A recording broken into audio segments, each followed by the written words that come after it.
Camera on रखो, मतलब अपने से देखो। हेलो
स्लाइड लगाएंगे सर।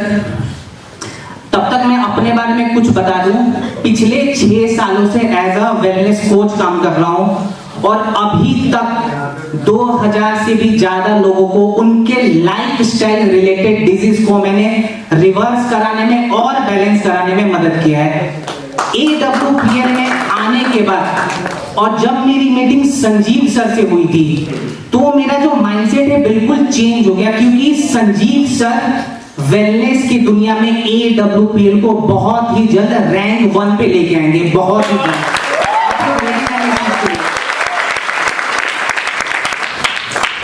और रैंक 1 पे अगर आना है तो आपको अवेयर होना पड़ेगा। आपको प्रोडक्ट के बारे में आपकी जो नॉलेज है वो वन ऑफ द बेस्ट लानी पड़ेगी। तो अब सीधा हम मुद्दे पे आएंगे। देखिए, आज का जो हमारा टॉपिक है सबको पता है, यहाँ पे लिखा भी हुआ है, health and wellness drive bye Asclepius wellness private limited. अच्छा, किस किस को लगता है कि हम लोग दवाई बनाते हैं? ईमानदारी से हाथ उठाइए। 1 2 3 2-3 लोग हैं। दवाई हम लोग नहीं बनाते हैं, हम लोग आयुर्वेदिक प्रोडक्ट्स को बनाते हैं जो कि आपके डाइट के साथ आपके बॉडी के अंदर अच्छे से काम करेगा और आपकी जितनी भी लाइफस्टाइल रिलेटेड डिजीज है उसको बैलेंस करेगा। और देखिए, लाइफस्टाइल डिजीज क्या है, प्रोडक्ट क्या है, इन सब पे बात करेंगे। लेकिन आपको पता है कि सबसे बड़ा बेस क्या होता है किसी भी लाइफस्टाइल डिजीज का, किसी भी प्रोडक्ट का? बेस होता है हेल्थ। सबसे पहले हमें यह जानना है कि आखिर एक हेल्दी व्यक्ति का मतलब आखिर होता क्या है, एक स्वस्थ व्यक्ति का मतलब क्या होता है? कोई बताएगा मुझे स्वस्थ व्यक्ति का मतलब क्या होता है? एनीवन? चलिए मैं बताता हूं बिल्कुल आसान शब्दों में।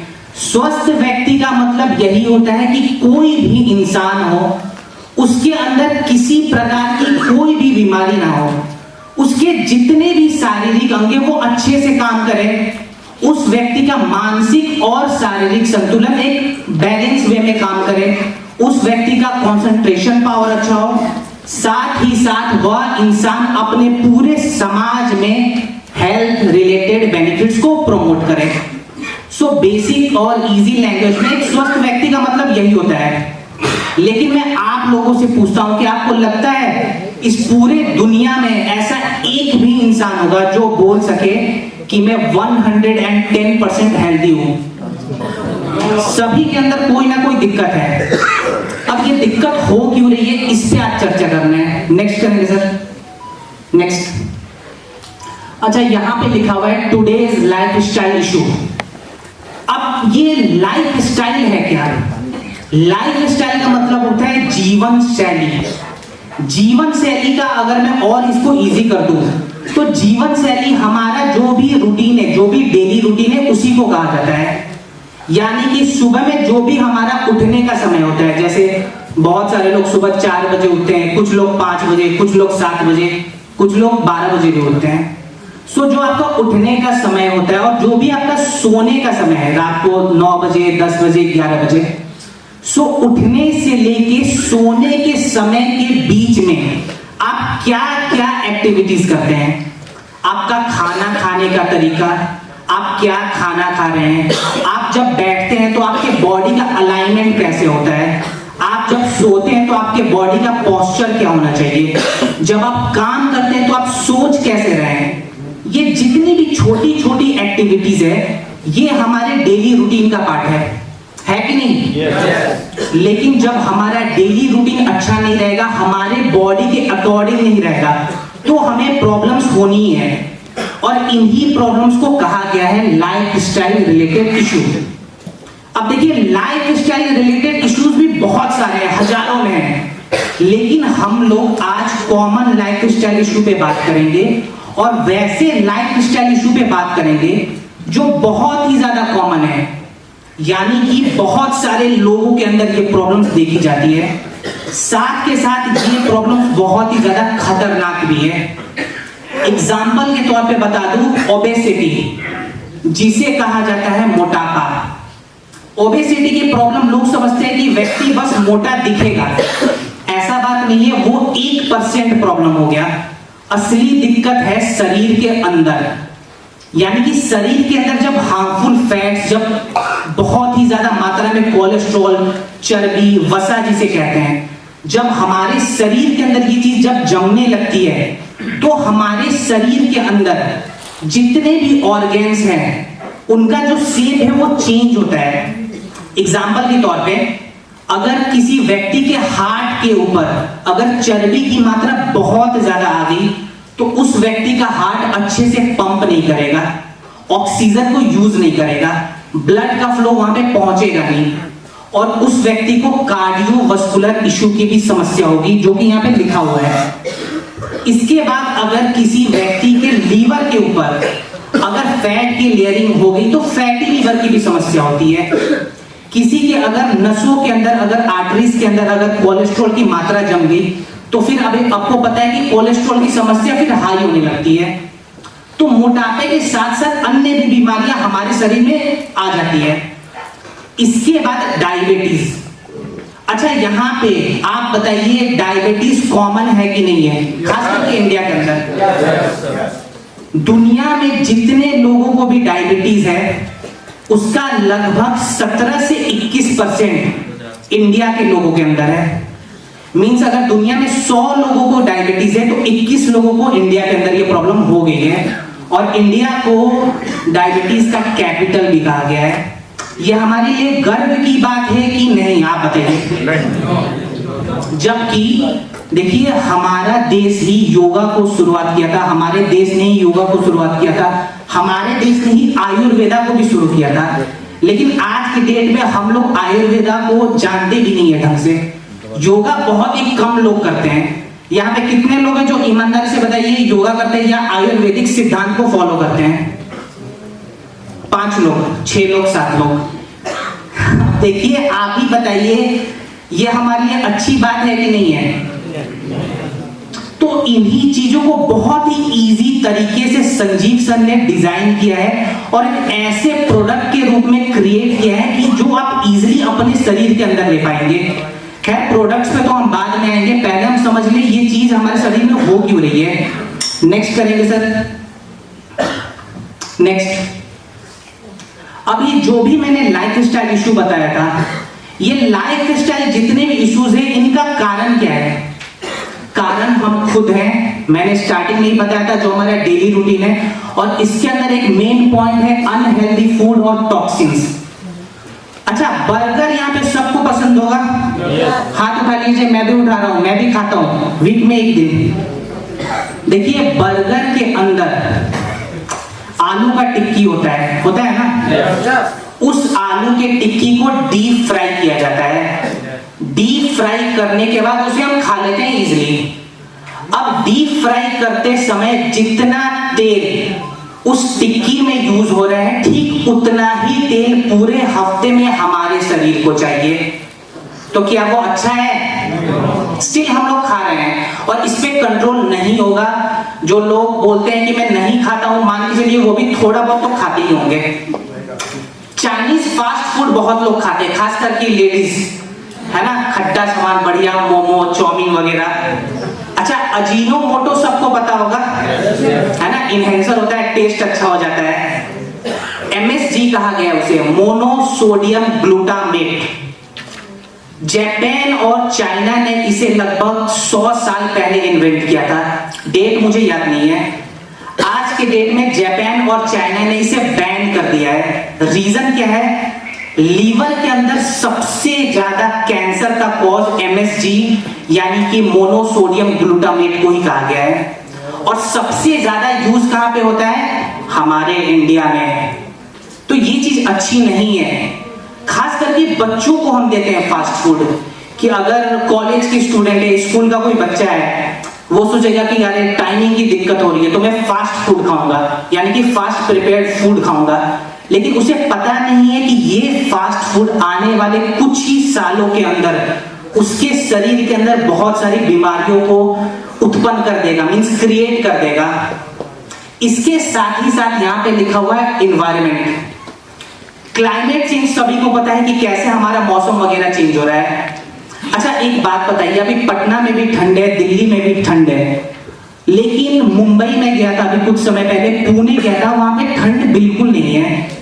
तो अगर मैं मुंबई के लोगों को अभी जो पटना में आप लोग खाना पीना खा रहे हैं, गर्म खाना खा रहे हैं, अगर मैं बोल दूं आप लोग मुंबई में जाके ये खाना खाएं तो काम करेगा? नहीं करेगा। साउथ इंडिया में भी नहीं करेगा।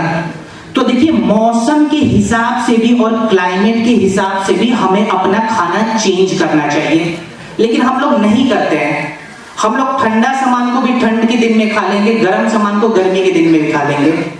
इसके साथ ही साथ पॉल्यूशन भी बहुत बड़ा रीजन है हमारे शरीर में टॉक्सिन्स को क्रिएट करने में।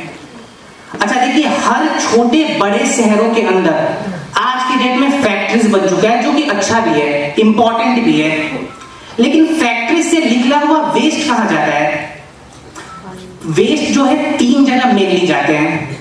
पहला वो वेस्ट जाता है धुएं के साथ हमारे ऑक्सीजन के अंदर मेल्ट होता है, और जब भी हम सांस लेते हैं, जो कि बहुत ज्यादा इंपॉर्टेंट है, इसके बिना जीवन नहीं चलेगी, तो जब भी हम सांस लेते हैं तो ऑक्सीजन के साथ साथ छोटे छोटे हार्मफुल केमिकल कंपोनेंट्स भी हमारे शरीर में आ रहा है। ठीक वैसे ही फैक्ट्री से निकला हुआ वेस्ट जाएगा कहां? वो जाएगा पानी के अंदर। अब नो डाउट यहाँ पे जितने भी लोग हैं सब फिल्टर वाला ही पानी पीते होंगे, लेकिन वो फिल्टर वाला पानी 100% फिल्टर्ड नहीं होता है, और हमारे शरीर के अंदर पानी के साथ भी खराब केमिकल आ रहे हैं। तीसरा, फैक्ट्री का वेस्ट जाता है मिट्टी के अंदर। जी हाँ, उसे मिट्टी के अंदर भी डंप किया जाता है। और होता क्या है, जब हमारे किसान भाई मेहनत करके खेती करते हैं, और जो भी हम अन्न फल अनाज वगैरह जो भी हम खा रहे हैं वो 100% ऑर्गेनिक नहीं होता है, क्योंकि हमारा मिट्टी भी खराब हो रहा है। तो इस पे तो हमारा कंट्रोल नहीं है। मिलावट भी यहाँ पे लिखा हुआ है। आप सभी को पता है मार्केट में आज के डेट में 99.9% जो भी सामग्री है वो ऑर्गेनिक नहीं है। उसके अंदर कुछ ना कुछ केमिकल को या कुछ ना कुछ हार्मफुल जितने भी पदार्थ है उसको मिलाया जाता है। तो ये सब पे हमें सबसे पहले तो क्या करना है, अवेयरनेस लेके आना है कि जितना से जितना हो सके आप लोग हेल्दी फूड खाएं, पानी प्योर पिए, और साथ के साथ थोड़ा बहुत एक्सरसाइज वगैरह करें। नेक्स्ट करेंगे सर। अब यहां पे लिखा हुआ है व्हाट इज न्यूट्रिशन। न्यूट्रिशन देखिए, मैं इजी भाषा में बता रहा हूं, हमारे शरीर का ईंधन। हमारा शरीर भी एक मशीन है। इस मशीन के अंदर भी बहुत सारे पार्ट पुर्जे लगे हुए हैं जिसे हम ऑर्गन्स कहते हैं। अब किसी भी मशीन को चलाने के लिए क्या चाहिए? ईंधन चाहिए। बाहर बहुत सारी लग्जरी कार्स मैंने देखी है ना, जो हमारे लीडर्स का है। अब उस लग्जरी कार को चलाने के लिए भी ईंधन चाहिए कि नहीं? लेकिन उस लग्जरी कार के अंदर अगर मैं मिट्टी का तेल डाल दूं तो क्या वो काम करेगा? नहीं करेगा। ठीक वैसे ही हमारे शरीर के अंदर भी अच्छे क्वालिटी का न्यूट्रिशन चाहिए। इसके बारे में मैं ब्रीफ में आपको समझाता हूं, ये होता क्या है। देखिए, हमारे शरीर में जो भी न्यूट्रिशन जाता है उसे 2 भागों में डिवाइड किया गया है। पहला मैक्रो न्यूट्रिशन, ये हमारे शरीर में ज्यादा अमाउंट में चाहिए, और ये क्या करता है, मैक्रो न्यूट्रिशन से हमारे शरीर की जितनी भी एक्सटर्नल एक्टिविटीज है, मींस अगर मैं बोल रहा हूं, मेरा हाथ मूव हो रहा है, आप लोग सुन के समझ रहे हैं, जितनी भी मोटी मोटी एक्सटर्नल एक्टिविटीज है ये मैक्रो न्यूट्रिशन की वजह से ही हो रहा है। और मैक्रो न्यूट्रिशन के अंदर मेनली 3 टाइप्स होते हैं। पहला, कार्बोहाइड्रेट, यानी कि कार्ब हमारे शरीर में इंस्टेंट एनर्जी को प्रोवाइड करता है ग्लूकोज के फॉर्म में। कार्ब का जो देखिए सबसे बड़ा एग्जाम्पल है, वो एग्जाम्पल होता है रोटी और चावल। सब लोग खाते हैं यहाँ पे। तो ग्लूकोज हमारे शरीर में जो भी बनता है वो कार्ब के वजह से ही बनता है। सेकेंड पॉइंट होता है प्रोटीन। और देखिए, प्रोटीन हमारे शरीर में जितने भी मसल्स है वो प्रोटीन से ही बना हुआ है। प्रोटीन का अगर मैं सबसे बड़ा एग्जांपल लूं तो चिकन, सोयाबीन, दाल, ये सब जितने भी चीजें ये प्रोटीन के अच्छे सोर्स होते हैं। इसके बाद हमारे शरीर में चाहिए फैट। अब आप बोलेंगे सर अभी थोड़ी देर पहले आप बता रहे थे कि फैट अच्छा नहीं होता है। देखिए, बहुत ही इजी लैंग्वेज में बता रहा हूं, फैट भी मेनली 2 प्रकार के होते हैं, healthy fat, unhealthy fat. Healthy fat जो होता है हमारे ब्रेन फंक्शंस के लिए, आंखों के लिए और हमारे जितने भी शरीर में जॉइंट्स है इसके लिए बहुत ही ज्यादा इंपॉर्टेंट है। और हेल्दी फैट का सबसे अच्छा एग्जाम्पल है ड्राई फ्रूट्स, गाय का घी, olive oil, rice bran oil, ये सारे हेल्दी फैट के एग्जाम्पल है। और अनहेल्दी फैट का सबसे बड़ा एग्जाम्पल है बटर। कितने लोग मक्खन खाते हैं यहाँ पे आलू पराठे के साथ? चलो चलो सभी लोग खाते हैं, मुझे पता है, हाथ कोई नहीं उठाएगा, है ना, क्योंकि कैमरा में आ जाएंगे, यूट्यूब पे आ जाएंगे, कोई बात नहीं। देखिए बटर हमारे शरीर में किसी प्रकार से अच्छा नहीं होता है और बटर का कोई भी रोल नहीं है। ये मैंने बताया मैक्रो न्यूट्रिशन। ये टर्म आपको जानना बहुत ज्यादा इंपॉर्टेंट है, क्योंकि जब आप लोग प्रोडक्ट को बताएंगे तो आपको डाइट में भी चेंजेस लाने हैं। तो मैक्रो न्यूट्रिशन हमारे शरीर में ज्यादा अमाउंट में चाहिए और एक टर्म होता है माइक्रो न्यूट्रिशन। माइक्रो न्यूट्रिशन हमारे शरीर में कम अमाउंट में चाहिए लेकिन चाहिए। और इसके अंदर मेनली क्या होता है? विटामिन्स और मिनरल। आप सभी ने नाम तो सुना होगा, विटामिन ए, डी, बी, तो ये सभी माइक्रो न्यूट्रिशन का पार्ट होता है। अब जब मैक्रो और माइक्रो को हम बैलेंस वे में अपने शरीर के अंदर डालते हैं, इसी टर्म को कहा गया है बैलेंस डाइट। लेकिन यहाँ पे कितने लोग हैं जो एग्जैक्ट बैलेंस डाइट को अपने शरीर में लेते हैं? जीरो। ठीक है, मुंबई गया था मैं और पुणे भी गया था, वहां पे भी काफी लोग आए थे, किसी ने हाथ नहीं उठाया था जब मैंने पूछा बैलेंस डाइट ईमानदारी से बताइए। तो बैलेंस डाइट की वजह से तो आपको पता होगा कितना ज्यादा दिक्कत होता है अगर शरीर में नहीं आएगा। तो बैलेंस डाइट पे काम करना है, कैसे करना है आगे समझाऊंगा। नेक्स्ट। अच्छा, यहां पे लिखा हुआ है कि अगर हम अच्छे अमाउंट में न्यूट्रिशन नहीं लेंगे तो क्या क्या दिक्कत होने वाली है।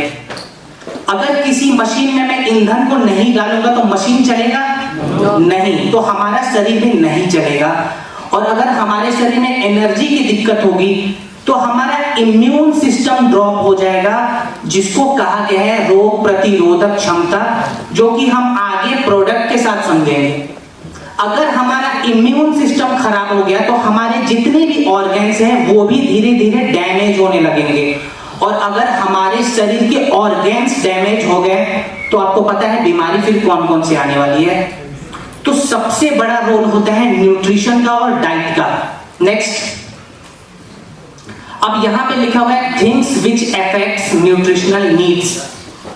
चलिए एक चीज आपको बताता हूं। मान लीजिए कोई 7 साल का बच्चा है, उस 7 साल के बच्चे को हम लोग नॉर्मल खाना देते हैं। उसका जो डाइट होगा 1 या 2 रोटी होगा, थोड़ा सा सब्जी होगा, दूध होगा, दाल होगा। ये अच्छा डाइट है कि नहीं? अच्छा डाइट है। लेकिन ये जो अमाउंट है, अगर मैं किसी 25 साल के इंसान को दूं जो कि जिम जाता हो, तो क्या 2 रोटी और दाल से उसका काम चल जाएगा? तो एज के हिसाब से भी आपको अपने डाइट पे चेंजेस लाने रहते हैं।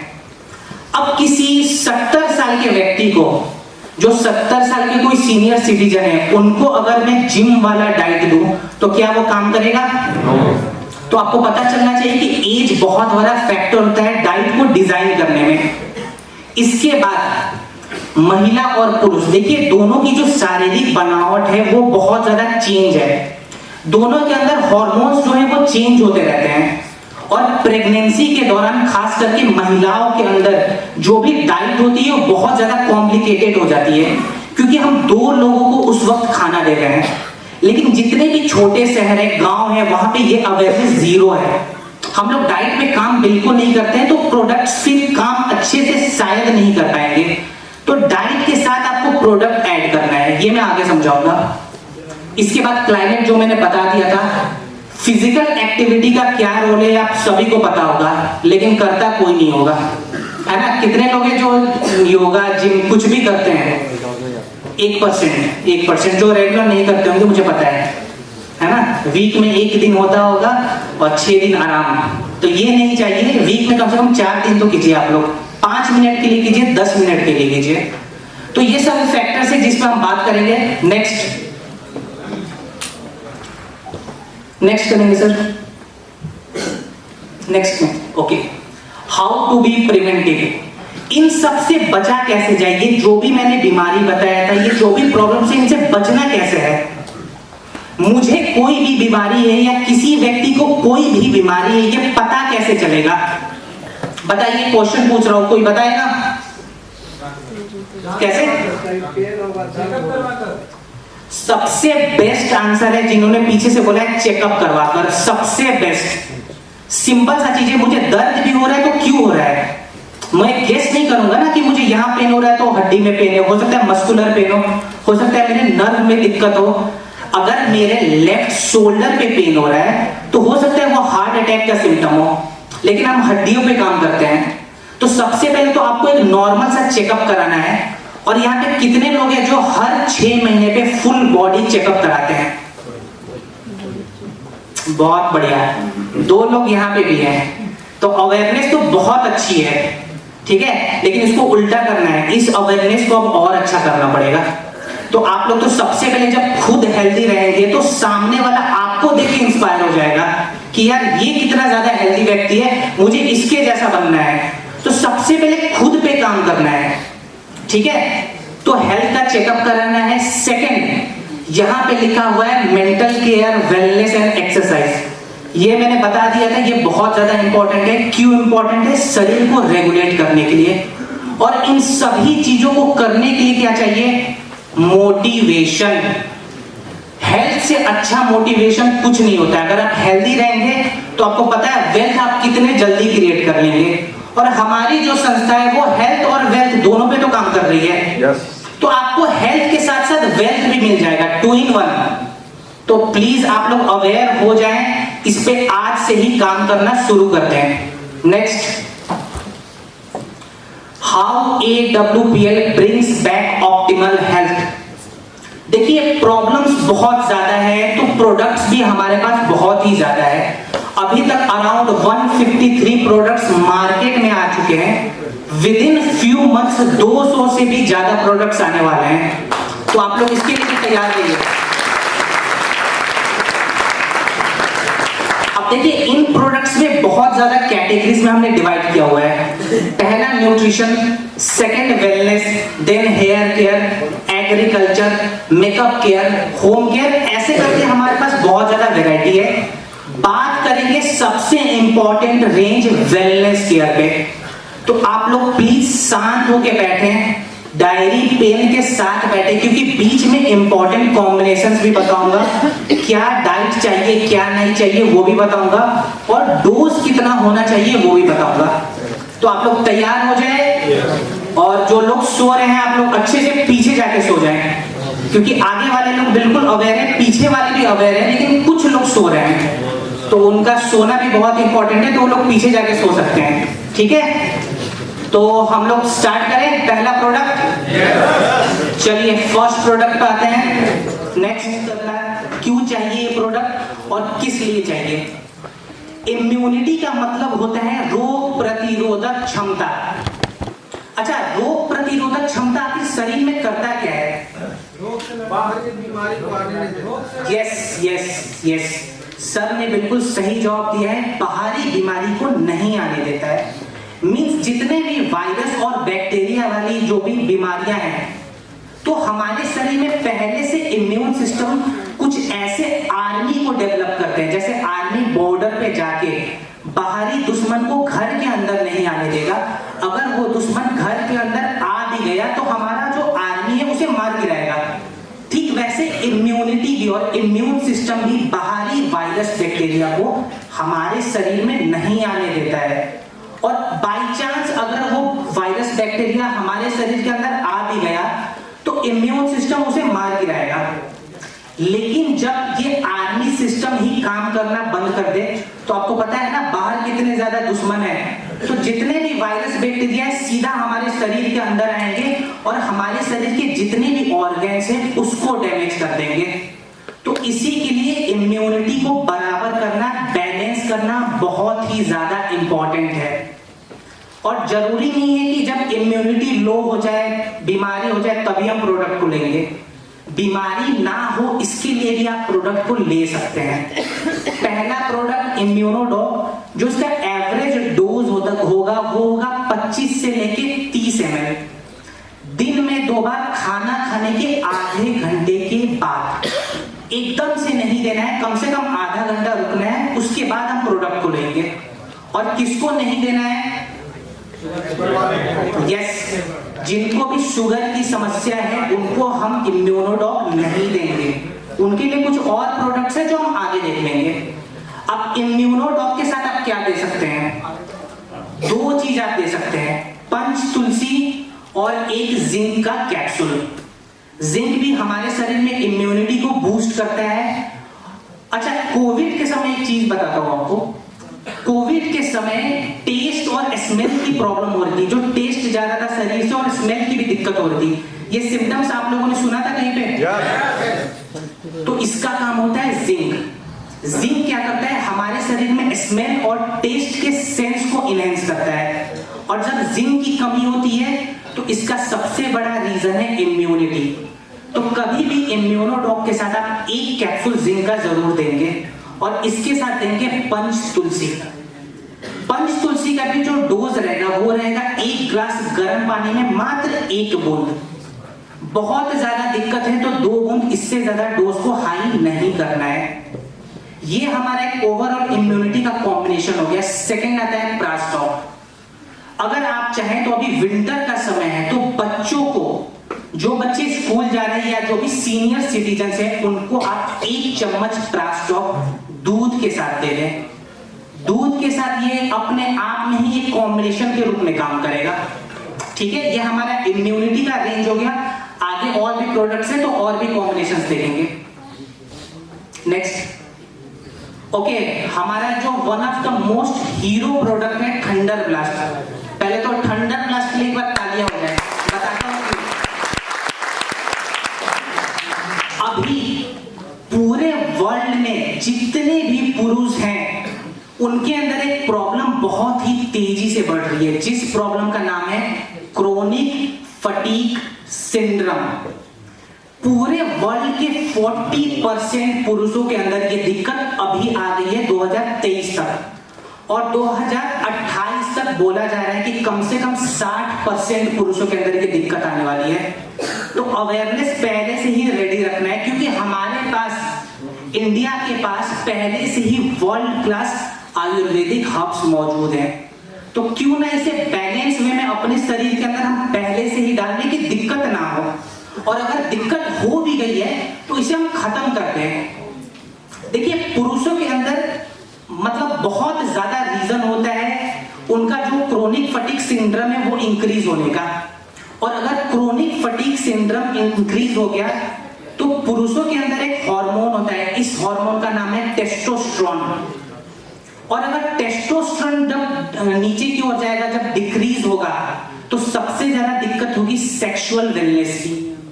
मींस ब्लड फ्लो शरीर में बिल्कुल भी नहीं बनेगा और एनर्जी बिल्कुल भी नहीं रहेगी।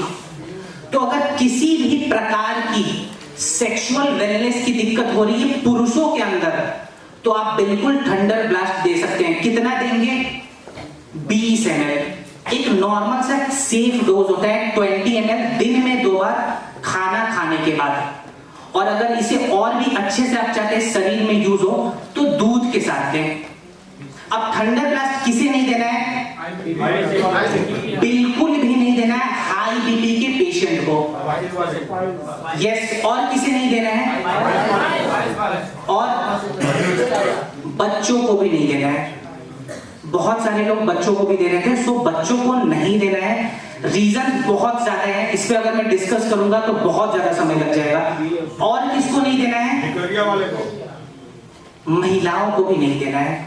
0.1% चांस है कि आप महिला को दे सकते हैं, किसी किसी स्पेशल केस में हम देते हैं। तो महिलाओं को भी थंडर ब्लास्ट सजेस्ट फिलहाल नहीं किया जा रहा है। जिन्होंने बोल दिया वो बोल दिया, बट अब से आपको ये अवेयरनेस रखनी है कि महिलाओं को ये चीज नहीं देनी है। देंगे भी तो 5 से 10 ml देंगे और स्पेशल केस में ही देंगे।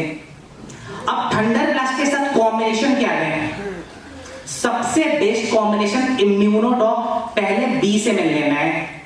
सेकेंड, थंडर ब्लास्ट लेना है 15 ml, और अगर डायबिटीज की दिक्कत है तो इम्यूनोडॉक ना लेके हम लेंगे क्लोरोडॉक या फिर सीबाकडॉक। 2 ऑप्शन है आपके पास।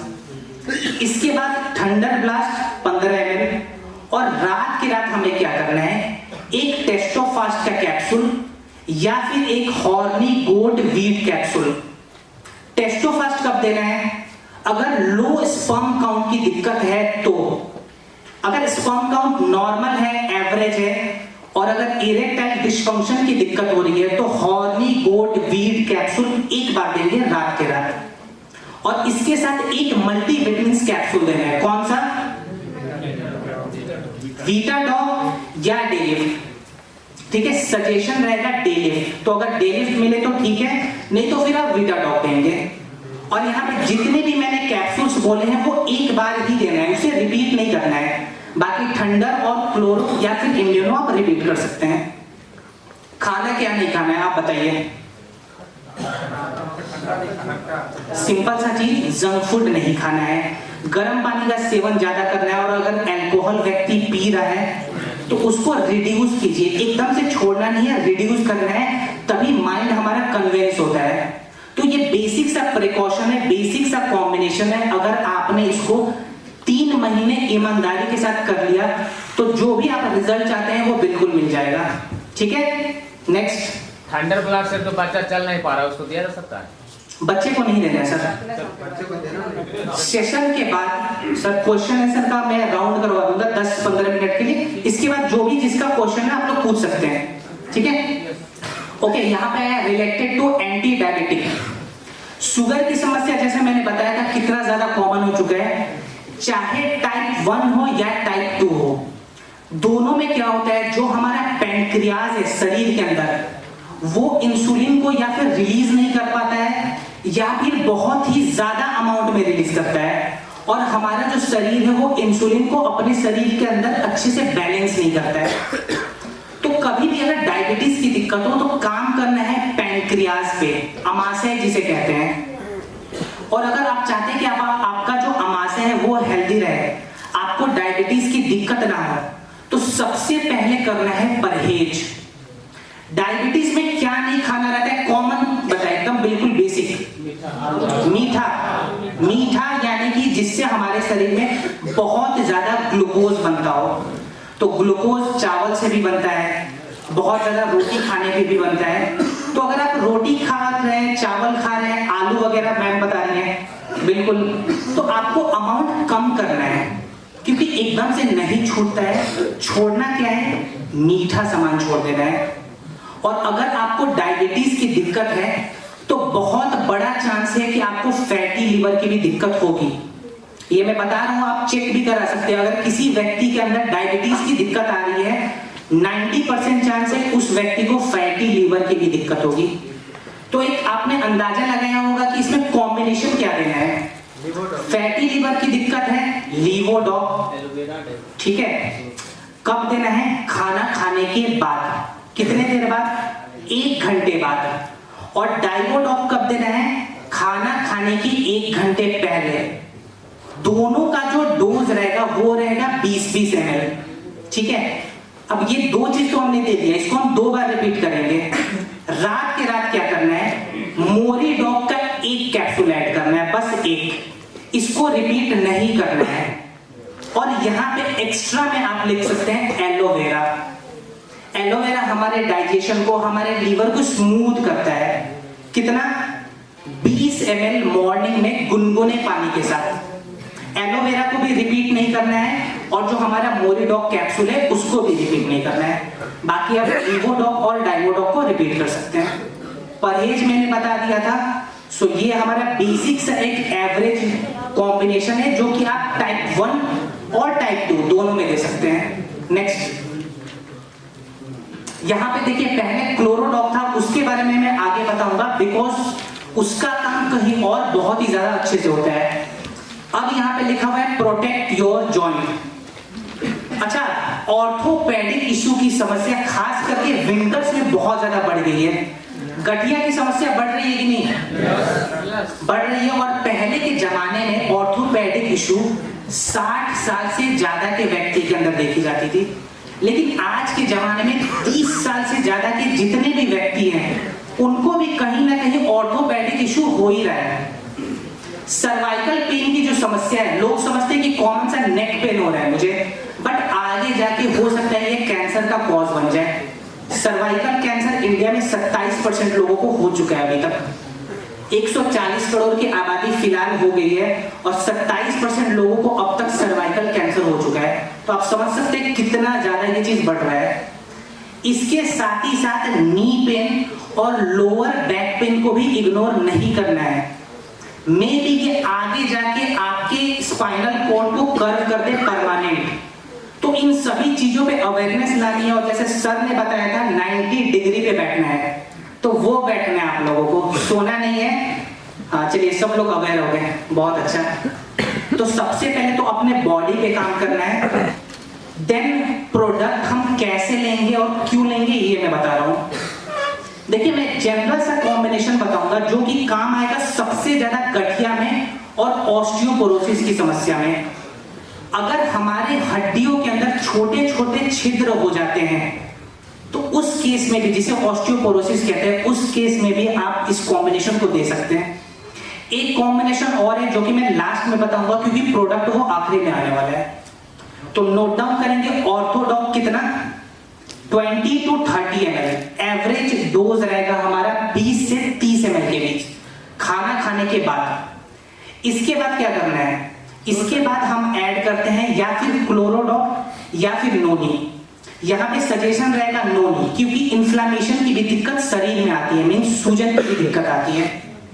और अगर आप नोनी नहीं दे रहे हैं तो आप बिल्कुल कर्कीडॉक ड्रॉप फॉर्म में दे सकते हैं। इन केस अगर कर्कीडॉक ड्रॉप फॉर्म में अवेलेबल नहीं है तो फिर आप कैप्सूल में देंगे। कैप्सूल में देंगे तो दिन का 2 कैप्सूल देंगे, सुबह और रात को। और अगर ड्रॉप फॉर्म में दे रहे हैं तो 1 कप, जो चाय वाला कप आता है, 1 कप गुनगुने पानी में 12 बूंद डालना है और उसे दिन में 2 बार पीना है। ये हमारा हो गया जो भी पीने वाला था। अब जो खाने का इसमें आएगा कैप्सूल फॉर्म में, वो क्या रहेगा, काउसीडॉक का 1 कैप्सूल रात के रात, और इसके साथ 1 मल्टीविटामिन। कौन सा, यहां पे आप चाहें तो वीटाडॉक को ले सकते हैं। और अगर वीटाडॉक अवेलेबल नहीं है तो आप अगर महिला को ले रहे तो विमेन वेलनेस देंगे, नहीं तो डे लिफ्ट देंगे। तीनों में से कोई है, और रात की रात बस 1 बार। परहेज क्या करना है, गठिया की समस्या में परहेज क्या किया जाता है, किसी को पता है? बेसिक खट्टा सामान, ठंडा सामान। 90% जो जड़ है गठिया का यही रहता है। तो देखिए, अगर आप लोग डाइट पे परहेज नहीं करेंगे तो फिर प्रोडक्ट कोई चमत्कार नहीं कर पाएगा। अगर आपने डाइट पे परहेज अच्छे से कर लिया तो मान के चलिए प्रोडक्ट 110% रिजल्ट को दे देगा। तो डाइट पे भी काम करना है, प्रोडक्ट पे भी काम करना है। और सुबह सुबह जब सनराइज का टाइम होता है उस वक्त आपको मॉर्निंग वॉक करना है, क्योंकि सुबह का जो धूप होता है वो शरीर में बहुत ही अच्छे से काम करेगा और जो भी विटामिन डी की कमी आपके शरीर के अंदर हो रही है वो कमी धीरे धीरे खत्म हो जाएगी। तो ये बेसिक सा हमारा कॉम्बिनेशन रहेगा किसी भी प्रकार के जॉइंट रिलेटेड प्रॉब्लम्स में। अब यहाँ पे लिखा हुआ है जॉइंट क्यूरेटर ऑयल और जेल।